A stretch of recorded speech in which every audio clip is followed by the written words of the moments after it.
Setting the stage. Imagine a man so resolute in his self-definition that society's oldest institution, marriage, holds no appeal. He isn't cold or cynical, he's simply complete without needing ceremony, certification, or the affirmation of convention. This is the man Nyatts both celebrates and makes us fear. As you watch this unfold, you'll sense why our cultural fabric shudders when confronted with someone who doesn't require marriage, not out of rebellion, but out of unshakable autonomy. Marriage, for Nyatts, isn't an emotional covenant of love, it's a social instrument designed to uphold property lines, class stratification, and dynastic continuity. We nostalgically refer to romance and stability, but Nyatts unmasks an underlying structure of power, the will to dominate through inheritance and conformity. This lecture, or video, peels back that veneer and invites you to witness how Nyatts, man who doesn't need marriage, becomes a mirror pointing at society's greatest insecurities. By the end, you'll see marriage differently, not as a magic ritual, but as a stage on which society insists we perform. And understanding why a man who doesn't need it terrifies us uncovers deeper questions. Who defines our values? Why do we cling to institutions? This exploration reveals Nyatts' stark diagnosis and a challenge to each viewer. Are you living for approval, or beyond it? 1. Nyatts' moral framework, will to power and free spirit. Nyatts' philosophy pivots on the will to power, the fundamental drive toward self-overcoming and creation. This concept rejects simplistic survival instincts. He sees life amplified by growth, expression, and the creation of values. This concept rejects simplistic survival instincts. He sees life amplified by growth, expression, and the creation of values. Under this lens, institutions like marriage often serve not individuals, but entrenched social power. They reinforce herd conformity, conditioned morality, and social hierarchies, none of which the self-creating individual needs. Within this framework, Nyatts introduces a dual morality, master morality, rooted in independence, strength, and original values, and slave morality, born of resentment, humility, and obedience. The man who doesn't need marriage embodies the former. He pursues his own law, undisguised by the moral expectations that bind most. He sees no virtue in adhering to norms imposed by a collective frightened of autonomy. Finally, Einstein-style absurd or absurdist individualism appears in Nyatts' concept of the free spirit, someone who evolves beyond inherited values and opens toward new possibilities. Marriage, in Nyatts' view, often traps the spirit in historical baggage. The free spirit claims sovereignty over his life, relationships, and lineage. He might form bonds, but only on terms that reflect his values, not society's. 2. Philosophers who shun marriage, Nyatts' exemplars. Nyatts remarks that many of history's towering thinkers, Heraclitus, Plato, Descartes, Kant, Schopenhauer, remained unmarried.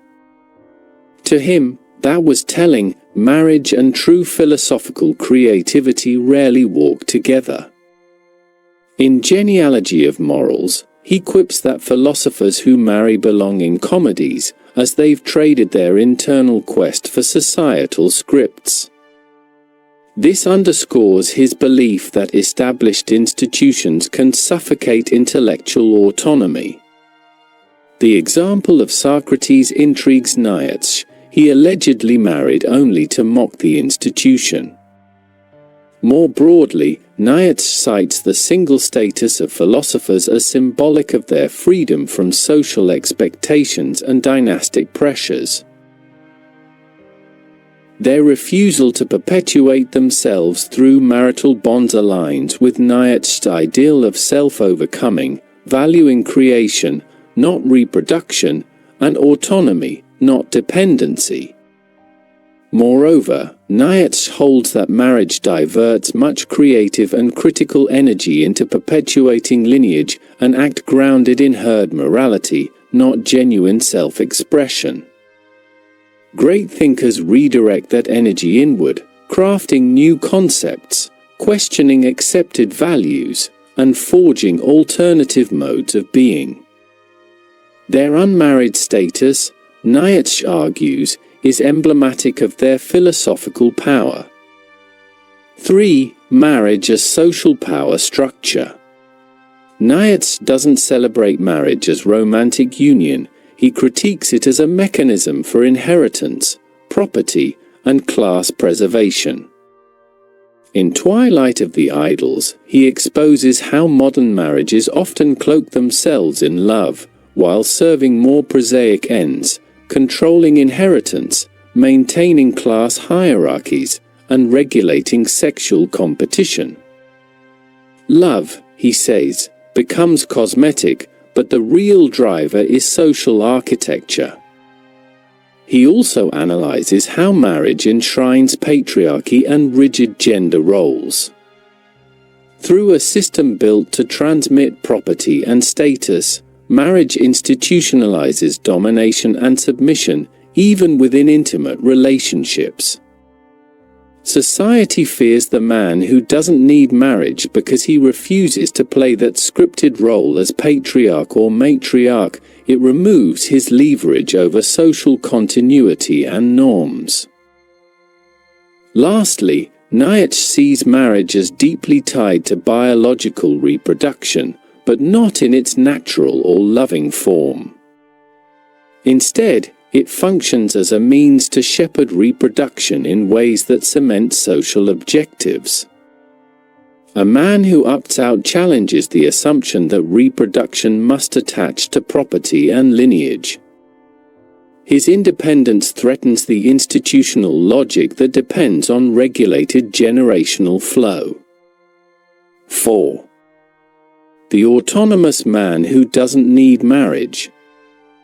This man is Nyatts' ideal, a sovereign individual who has conquered his own needs. He creates values rather than inheriting them, and lives grounded in self-defined purpose. Marriage holds no validation for him, not because he rejects companionship, but because he refuses dependence.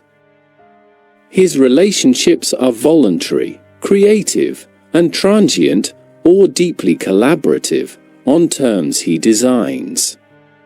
This autonomy allows him to view childbearing differently.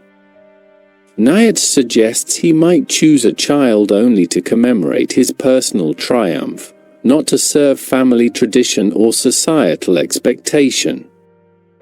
The child thus becomes a living symbol, not a duty-bound heir. This distinguishes the autonomous man from the married conformist, whose offspring manifest the institution's continuity. By detaching from marriage, he subverts society's moral economy. He isn't immoral, simply self-defined. Without legal or moral ties, he dissolves the basis for social sanctions. This liberation terrifies society, which relies on institutions to bind individuals to roles, expectations, and replicable norms. 5. Why society fears such independence. Firstly, institutions fear independence because their power dissolves. The man who doesn't need marriage refuses to perform the rituals that sustain institutions, legal contracts, moral duties, reproduction bonds. If enough people follow suit, institutions crumble. Society understandably fears that ripple. Secondly, his moral nonconformity disrupts expected values. Society is anchored in slave morality, obedience, duty, modesty. When someone stands outside those values, articulates a different hierarchy, master morality, it undermines the moral consensus. He shows that conformity is elective, not inevitable. Thirdly, the existential threat is very real. If people don't need social structures to validate existence, institutions lose legitimacy. The man who lives independently poses a haunting question: why do we need them at all? That question unsettles the security, continuity, and meaning that society takes for granted. 6. Nyatts' positive vision, a new kind of marriage. Nyatts doesn't reject personal bonds, he rejects the conventional institution. Thus spoke Zarathustra. He imagines a great marriage between creative spirits, two autonomous beings collaborating to create something higher, perhaps even an Übermensch. This bond is elective, visionary, and aimed at self-overcoming, not at conformity. He even entertains the idea of a bounded trial term, a small marriage for a set term to test compatibility before attempting the grand union. This radical suggestion treats marriage like an artistic project, not a sacrament. It centers freedom and mutual transformation rather than legal permanence or reproduction. This vision offers a powerful alternative. Rather than marriage enforcing conformity, marriage becomes a space for elevation, creative partnership, mutual challenge, and potential transcendence. The man who doesn't need conventional marriage may still choose such a bond, not out of necessity, but out of shared ambition. 7. Contemporary resonances and final reflections.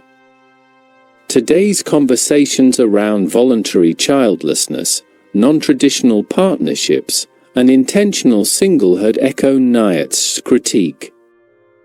People who craft lives outside marriage aren't merely rebelling, they're often pursuing autonomy, creativity, and self-authorship. These modern figures reflect Nyatts' free spirit, whether they fully realize it or not. Yet institutions resist.